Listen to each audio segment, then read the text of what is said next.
Este grupo está conformado por Karen Paola Bendaño, quien les habla, luego la compañera Liliana Isabel Jaime Rueda, Adriana Sofía del Castillo, Henry Alexander David Pozo y Diana Milena García.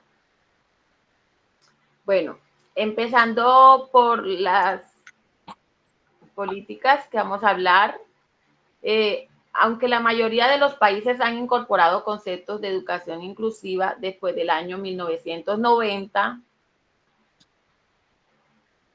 se destaca Costa Rica y Cuba, quienes a mediados del siglo establecían estos compromisos. En 1956 y 1961 respectivamente. Estos dos países también presentan algunos de los mejores niveles de acceso a la educación de la región, aunque no es claro si el marco jurídico ha guiado sus acciones o si el componente legal es solo el subproducto de otros importantes factores que también han modificado sus programas y propuestas educativas. En efecto, procede modificaciones en el marco jurídico y permanecen poco claras, siendo modificaciones de programas y presupuestos el principal mecanismo por el que los cambios jurídicos podrían incidir a nivel de presencia, participación y éxito. Países como Costa Rica promueve un conjunto de apoyos y servicios a disposición de los alumnos en las necesidades educativas especiales, ya sea que le requieren temporal o permanente. Y países como Cuba enseñan que es importante y gratuitamente y garantiza el derecho a todos los ciudadanos a recibirlas sin distinciones ni privilegios. Le doy paso a la compañera Liliana para que continúe dándonos nuestras explicaciones. Muy bien, compañera Karen. Vemos unos aspectos importantes desde esta línea de tiempo. Entonces me voy a empezar a referir a unos aspectos que están contemplados en unas debilidades profundas respecto a la atención a las personas con discapacidad. Quiero referirme a una fecha importante, 1981. En esta fecha, todo este año de 1981 fue un momento importante porque la Asamblea de las Naciones Unidas dispone este año para la atención a la población con discapacidad.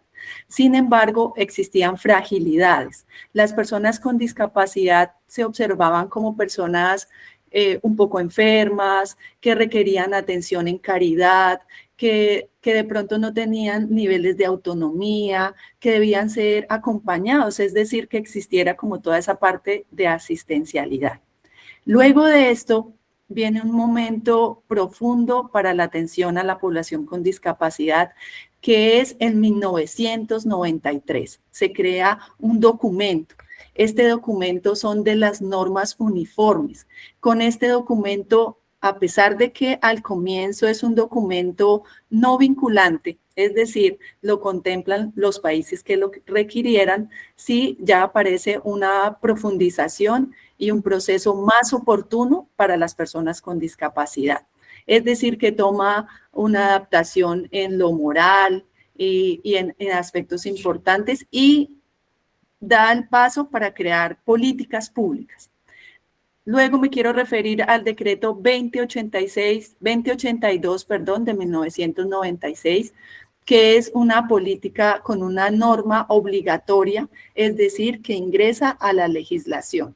De ahí, en este momento, creo que es un momento importantísimo porque tiene un alcance pedagógico, porque pasa a los espacios educativos, es decir, que las personas en situación de discapacidad ya ingresan a los espacios, hacen un espacio para ellos para que en los ambientes educativos puedan disponerse, puedan participar, no solo en las partes educativas, sino en la sociedad.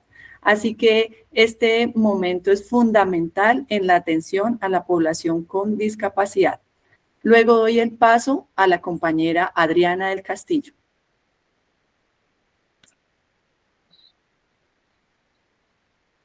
Muchas gracias.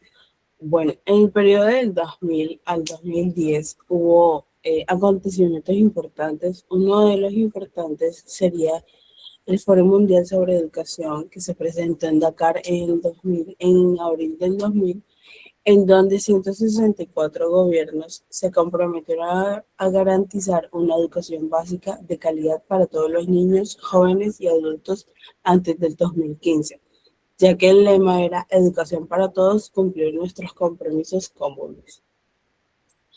Los gobiernos y las agencias de desarrollo como la UNESCO, el Banco Mundial, etcétera, y la sociedad civil acordaron 6 metas, incluyendo aquí la extensión de la educación infantil, el acceso a la enseñanza primaria y gratuita y obligatoria y la eliminación de las disparidades de género para el 2015.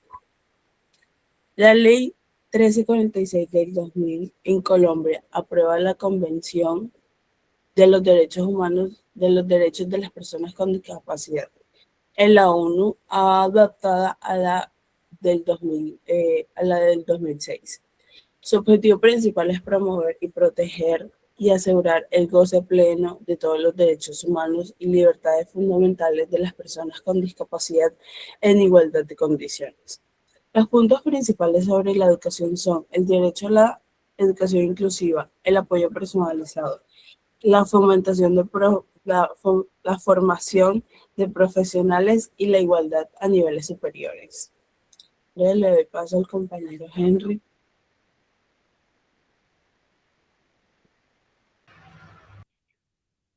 Hola, muy buen día a todos. Mucho gusto, mi nombre es Henry Alexander David. Les voy a hablar en el periodo de tiempo del 2010 al 2020. Voy a comenzar hablando de la Ley Estatutaria 1618 del 2013, el cual asegura el ejercicio efectivo de los derechos para las personas con discapacidad mediante opciones de medidas de inclusión, de acción afirmativa y ajustes razonables. En este enfoque de derechos estamos pasando desde un modelo de asistencialista o médico hacia un modelo más basado en los derechos humanos y la dignidad.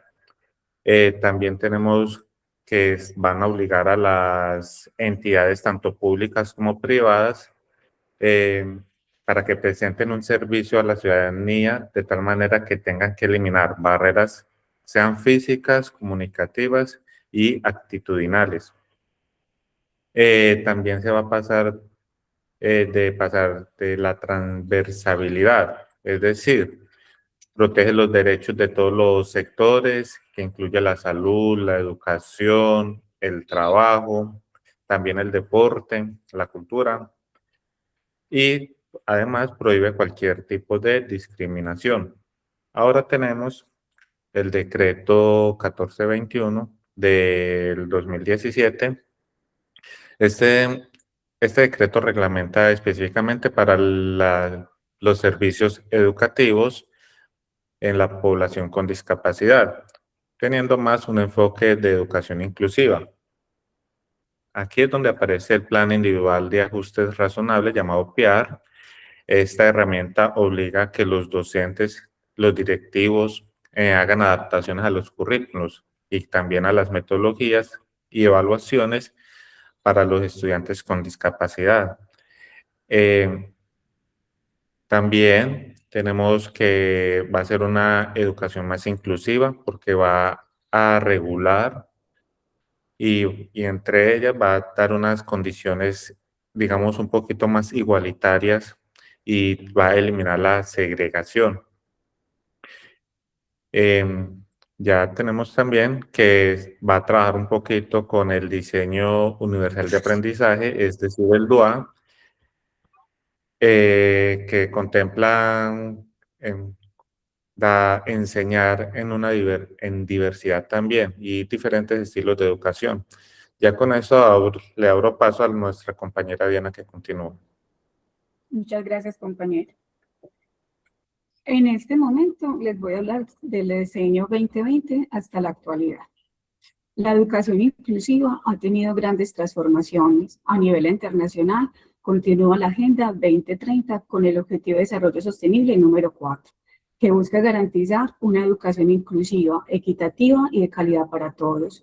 En el 2020, la pandemia del COVID-19 obligó a cambiar los modelos tradicionales de enseñanza, dando paso a la educación flexible, virtual e híbrida. En Colombia, el Ministerio de Educación fortaleció estrategias de permanencia escolar de atención a poblaciones vulnerables. Uno de los avances más importantes ocurrió en el 2026 con la expedición de la circular 024 del 31 de marzo del 2026 del Ministerio de Educación Nacional. En esta circular establece reglas obligatorias para proteger los derechos de los estudiantes con discapacidad, fortaleciendo las aulas de apoyo pedagógico, garantizando docentes de apoyo, el uso del PIAR, el principio de no regresividad, que significa que no se pueden eliminar apoyos ya existentes. También deroga la circular 20 y 21 del 2022. Actualmente la inclusión se entiende como equidad, participación, diversidad y garantía real del aprendizaje. Según García, la inclusión debe ser un derecho efectivo y no solo teórico, mientras que para Sandino señala que todavía existen muchas brechas educativas y sociales. Por eso hoy la educación inclusiva significa no solo permitir el acceso a la escuela, sino asegurar que todos los estudiantes permanezcan y aprendan y participen de dicho proceso en igualdad de condiciones. Muchas gracias.